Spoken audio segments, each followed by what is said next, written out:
हज़रत इलियास साहब रहमतुल्लाह अलैह ने एक बहुत अच्छा काम किया और उनसे एक भूल भी हुई।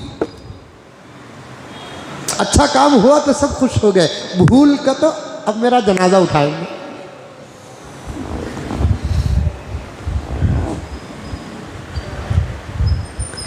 बेअदबी के साथ रद्द करना ही गुस्ताखी है।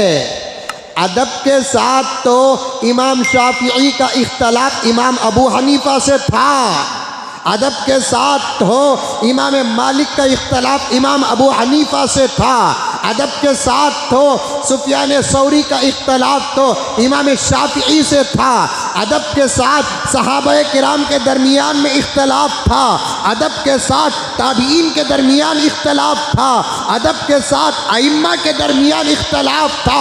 वो भी ज़बरदस्त इख्तलाफ है। अदब के दायरे में मैं कह रहा हूँ, बेअदबी के साथ नहीं कह रहा हूँ। इन अकाबिर के जूतियों से उड़ने वाली धूल भी, खुदा की कसम, उनकी उस धूल की किस्मत तक हम नहीं पहुंचेंगे। लेकिन मुझे बात साफ करने दो मेरे प्यारों कि हज़रत इलियास साहब रहमतुल्लाह अलैह का एक ज़बरदस्त काम हुआ। उन्होंने दावत व तबलीग को 6 नंबर के अंदर घेर कर रख दिया। अगर आगे नंबरात बढ़ाने की इजाज़त होती तो फिर हमारे साथियान मुफ्ती बनकर इफ्ता खाने भी खोल लेते।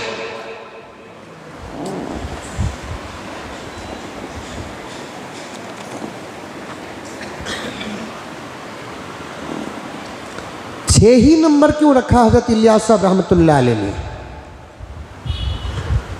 ताकि इस काम में सिर्फ उलमा नहीं लगेंगे बल्कि उलमा से ज़्यादा अवाम लगेगी।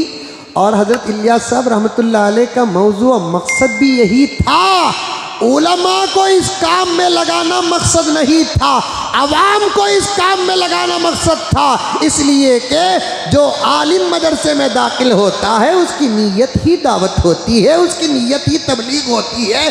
इमामत दावत व तबलीग है, खिताबत दावत व तबलीग है, दर्स व तदरीस दावत व तबलीग है, मकतब और मकातिब की मेहनत दावत व तबलीग है, मदरसों में शोबे हिफ्ज़ पढ़ाना दावत व तबलीग है, नहू पढ़ाना दावत व तबलीग है, सरफ पढ़ाना दावत व तबलीग है, तर्जुमतुल कुरान पढ़ाना दावत व तबलीग है। हज़रत इलियास रहमतुल्लाह अलैह के इस काम की तजदीद का मकसद उलमाए किराम को इस काम में लगाना नहीं है। हर दौर के उलमा की फ़िक्र अंबिया के फ़िक्रों के मुताबिक रही है। हर दौर में उलमा की दावत बराबर सही व सलामत रही है। हर दौर में उलमा ने दीन की फ़िक्र की है, दीन पर मेहनत की है। तातारियों का अजाब आया, आज क्या इसराइल फ़लस्तीन पर हमला कर रहा है, आज हिंदुस्तान के मुसलमानों पर, हिंदुस्तान के अंदर रहने वाले कुछ दुश्मन जो सता रहे हैं, इन तमाम का सताना और जुल्म अपनी जगह पर है। लेकिन तातारियों के दौर से बदतर दौर कभी नहीं आया। उस दौर में भी खुदा की कसम दीन की हिफाजत करने वाली कोई जमात थी तो वो उलमा की जमात थी। मस्जिदों के अजानों पर पाबंदी थी तातारियों के दौर में, मस्जिदों के अंदर की इमामत पर पाबंदी थी, नमाज पर पाबंदी थी।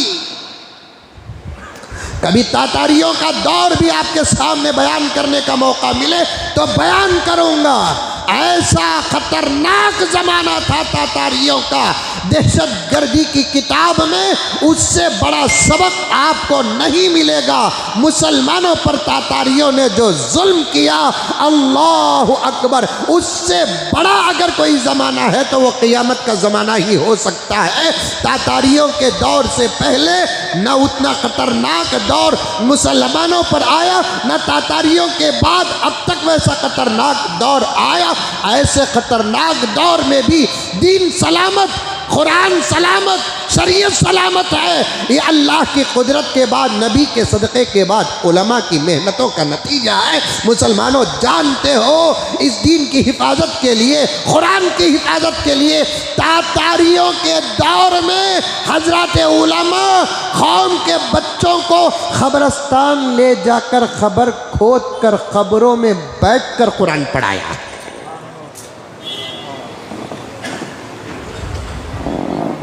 और एक बात साफ सुन लें, समझ में आ रही है बात? अरे आ रही है, नहीं आ रही है? जरा मुंडी हिलाओ रे बाबा, बड़े खतरनाक बातें बोल रहा हूँ।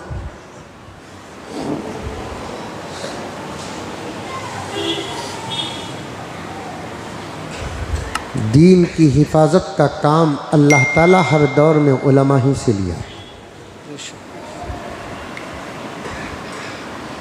हर दौर में दीन का काम उलमाए किराम ने किया।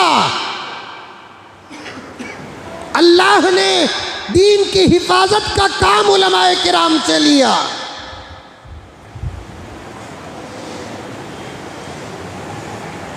ये ना कहना कि उलमा से काम नहीं हुआ।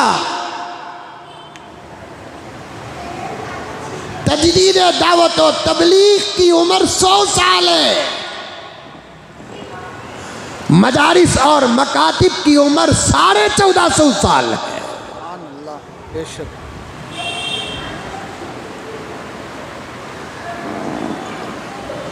और दीन की हर खिदमत को हम सलाम करते हैं। दीन एक शोबे का नाम नहीं, एक शक्ल का नाम दीन नहीं। दीन के कई शोबे हैं और जिस शोबे पर जो अल्लाह का बंदा काम करता है उसका अदब, उसकी कदर करना, ये दीन से मोहब्बत की अलामत है। इमामत दीन का शोबा, अजान दीन का शोबा, दर्स व तदरीस दीन का शोबा, गरीबों की खिदमत दीन का शोबा, मरीजों की खिदमत दीन का शोबा, नमाज की दावत दीन का शोबा, हया पर मेहनत दीन का शोबा, शर्म पर मेहनत दीन का शोबा, दाढ़ी पर मेहनत दीन का शोबा, लिबास पर मेहनत दीन का शोबा। और उम्मत मोहम्मदिया सल्लल्लाहु अलैहि वसल्लम में जितनी जमातें दीन के मुख्तलिफ शोबों पर काम कर रही है, तमाम शोबों को ये आदिश सलाम करता है, अदब करता है, एहतराम करता है। लेकिन साफ कहता है, कोई शोबे वाला ये कहता है कि मेरा ही शोबा दीन का है, दूसरे सब शोबे बेकार हैं, तो वो गलत है और गलत पैगाम दे रहा है।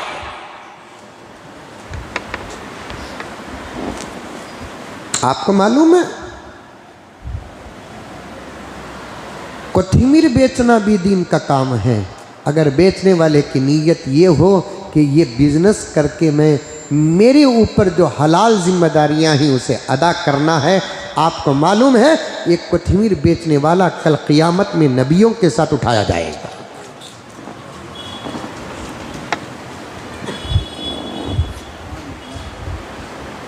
पुदीना बेचने वाला मोमिना मुसलमान है और वो इस नीयत से ये काम कर रहा है, 50 कट्टे अगर मैं पुदीना बेचूंगा, 50 कट्टे में कोथिमीर बेचूंगा, रोज़ाना मुझे 300 साढ़े 300 की आमदनी होंगी, मुझे घर में बीवी बच्चों की जिम्मेदारी निभाना है, माँ बाप का हक अदा करना है, उनका खर्च अदा करना है। कुछ पैसे बच जाए, मस्जिदें पूरी पूरी बनाने वाले बना रहे हैं, मैं एक 10 रुपये मस्जिद की झोली में डालूंगा, 10 रुपये मदरसे को चंदा दूंगा, किसी गरीब को 5 रुपये में अतिया दूंगा। खुदा की कसम, ऐसे ताजिर जिनके बारे में प्यारे आका ने फरमाया, अत्ताजिरु सदूक युहशरु यौमल क़ियामा मअल अंबिया व सिद्दीकीन व शुहदा, सच बोल कर तिजारत करने वाला हशर के दिन खबरों से नबियों के साथ उठाया जाएगा, सिद्दीकों के साथ उठाया जाएगा, शहीदों के साथ उठाया जाएगा।